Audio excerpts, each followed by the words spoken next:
Hey guys, welcome to Nerdarchy for Nerds by Nerds. I'm Nerdarchy Ryan, and I'm joined by the crew. Ted. Nate. Dave. And before we get into anything, we have the Nerdarchy newsletter that you could sign up for. So if you want to get weekly GM tips and just stay abreast of everything that's going on in Nerdarchy, that's probably where you'll hear about it first. And if you want to find a way to game with us, that's where you're gonna go. Yep, that's a way. That's a map to get there. And today we're gonna talk about something very exciting: module layout and formatting. Now, I mean, you know.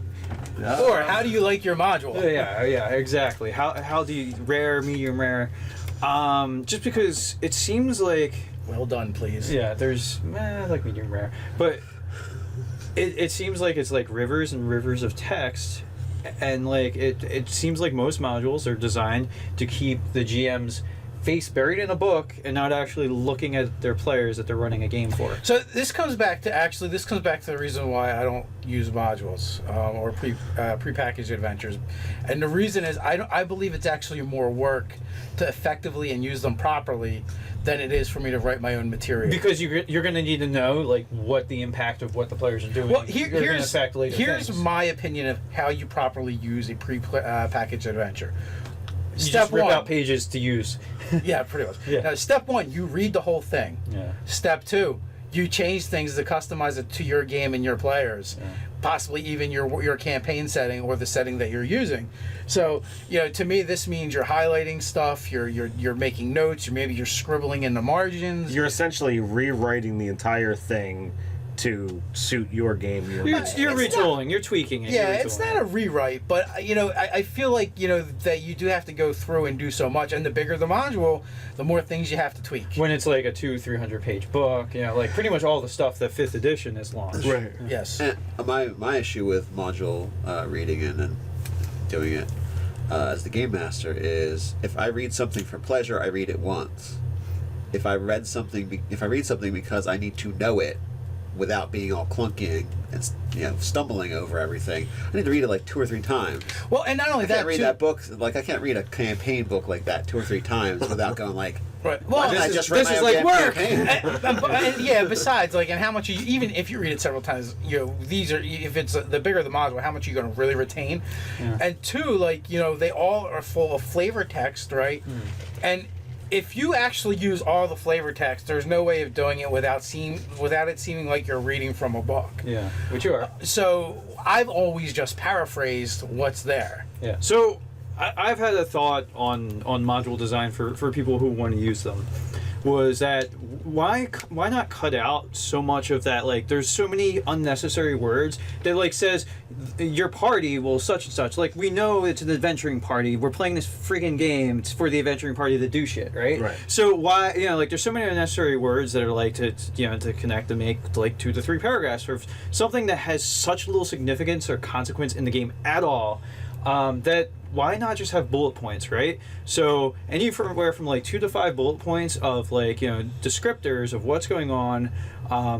So this way, if something's barely important, give it 2 bullet points. If it's if it's fairly important, you give it 5 things of descriptions of it being this chasm and there's manacles on the wall and this and that, whatever's going on. So yeah, that's part of the thought. So with the formatting, you would suggest that the assume I or you in some languages, where everything else that's I did not talk about a monster or another NPC. So if I'm talking about a person, I'm obviously talking about a member of the party or the party itself. Yeah. So I don't say the member of the party or the adventuring party or anything. You just Right. exclude that and say, if you don't know who I'm talking about the adventuring party. Right. I mean, And just assume that when it's missing. Yeah, I mean, everything is if you're trying to paint a scene or a locale, just use the words, and you're intelligent enough you went to high school or you're in school or whatever to figure out how to link those things. You Almost using tags in in a lot of social media or websites, to basically say, okay, this is what's going on here. This is your descriptions.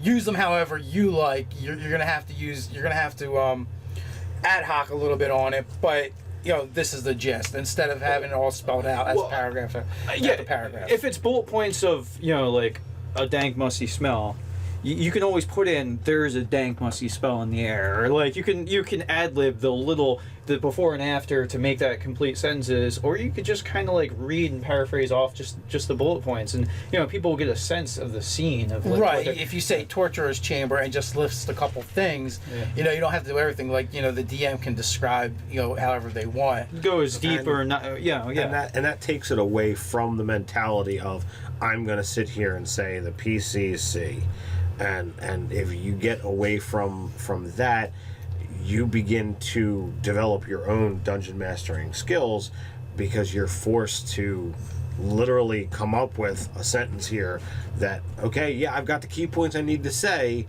but how do I say it? How do I deliver it to the party? So the concept is almost like this is the module for the DM that doesn't want the training wheels.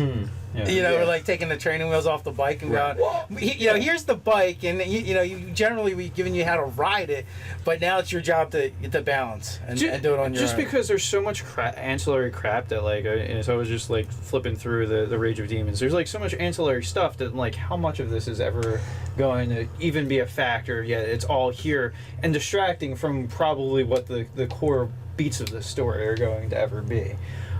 So there's that element. And then I was just thinking, so, all right, you have these, so actually, too, let's go 3rd edition and earlier modules. It used to be those gray shaded boxes with all the flavor text, right? You'd have, like, 1 or 2 long paragraphs that you're reading aloud to the party, the PCC, and then, on top of that, you then have this other, like, river of text. That, for the DM info. The rules or whatever. So I'm saying that, these italicized bullet points, and then maybe off to the side, you have these little sidebars, which even the 5th edition module books have this, where it tells you like the conditions, like lighting that's going on, and that part's actually done well. It's a good idea. So I'm saying like, all right, we highlight that. So the sort of conditions that the combat's going to be under, you put all the rules that are going to be, those sidebar in a box, and maybe underneath that any like rules that don't come up super often, you have that sort of highlight. Say underwater combat, like there's a giant pool in the room that they could get shoved into or whatever, or maybe even the rules for shoving and grappling. You have in that sidebar because they very well could come up. People might want to use it. Keeps the DM from having to stop and look this up, and it keeps the pace of the game going. Right. So, it's unfortunate that in our group we don't have someone that's really for modules and runs a lot of modules, so that we could have a more robust discussion about this. It is a little one-sided, because I know a lot of guys out there and gals, they like to use pre-packaged adventures, they like using modules, perhaps they like the way it's done. So the idea is for us to start the conversation so that they can tell us how they like it, or if it's like you said, because you don't have any other real choices. So I mean, it's that people probably maybe they don't feel like they have good ideas for stories, so they want to find something that's pre-planned in that way and pre-packaged, or they don't want to invest the time to sit down. Or and you don't make have adventures. the time. Yeah. Well, I mean, but we said the big long super modules like the Rage of Demons. Like sometimes knowing all the implications of what your players do, you do have to be very up on that story to know what's happening. Right. But so actually, I mean, I do have a little bit of experience with running, not necessarily modules. It's more so what they would call scenarios for Pathfinder Society. So they were like little, like mini adventures that you'd run in one session. Supposed to take about 3 to 4 hours, and you would have like maybe 3 to 5 combat encounters and very little RP or whatever, the armature of RP. Depending on the number of people playing too, you kind of want to rush through some of that just to like finish the adventure, to have it finish at a reasonable time. That sounds like fun. Yeah. It's because you're playing at a game store that closes at a certain time. It's meant to be running conventions, and you have to like kind of flip through the constraints. Yeah, it's like you have to flip tables like you're a restaurant almost, seating different groups. So yeah, there was that. But those weren't. They were decent in the fact that there wasn't a ton to memorize. Like it would maybe be like 3 pages worth of material, and you didn't have to worry about long-term implications really. of anything. So Well, so yeah, but I think that's a completely different product per se. Yeah. Because your standard modules, especially from earlier editions of the games, meant to be a lot of time. A module was more than one session, or it was a significant amount of gameplay, like 6-8 hours. Like I mean, and that's also was the nice thing about them. You're really getting your bang for your buck, because you're getting a lot of gameplay out of your $10 or $12, $15 or possibly $20 you would spend on a module. It could be it's the bigger ones back there were much like the books now, where it was a mini campaign arc, so you would go on for a while. Yeah, I mean, so and with Paizo they do like adventure paths. And so it's like these books that it's closer to the sort of like floppy module books, and I forget how many tend to be. Maybe it's like 3 to 6 books or whatever that have pages and pages of content that get you to that sort of like 1 through 20 or 1 through 15 levels of gameplay as well. Also, I think people like that too, the adventure passes. I mean, from the chatter online that I've seen in different places. I would love to hear in the comments below too, like other, what you guys think about it. Like, what is your preference? Do you prefer the old school TSR style modules, or do you like the newer 5th edition ones? Or maybe you like what Paizo does with their stuff, or something in between. Or you prefer the scenarios, or would you like to see or experiment with a product that tends to be a lot lighter in the text and more direct, less directed, and giving more of the power to the DM to kind of add the flavor text as he goes or she goes. Right.